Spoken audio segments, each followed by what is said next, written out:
Hello home baristas.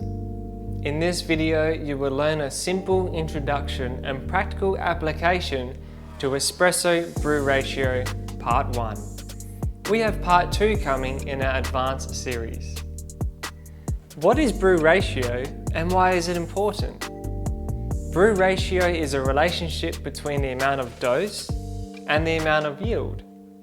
In other terms, it is a relationship between the amount of ground coffee and the amount of water that passes through it. This is important because the more consistent you are, the more you can repeat great tasting coffees.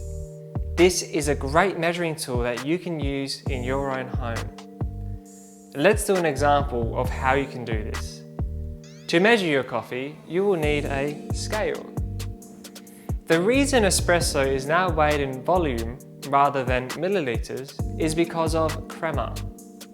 Crema gives us insight into how fresh the coffee is. The more fresher the coffee is, the more CO2 or thicker the crema is. Crema does not change the overall weight, but it does change the size, which affects the overall milliliter extraction. Let's get started now. Let's look at the ratio 1 to 2. The 1 is the dose, which will use 18 grams of whole beans coffee.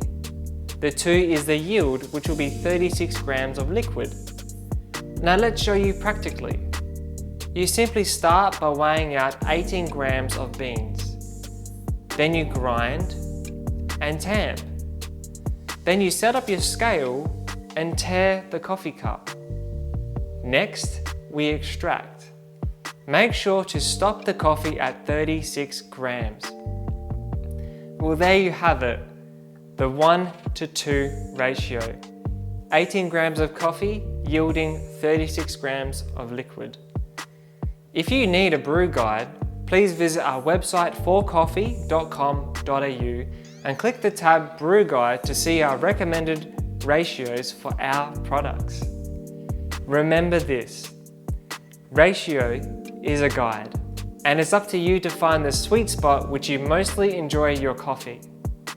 Happy Espresso Brew Ratio, and thank you for watching from the 4 team.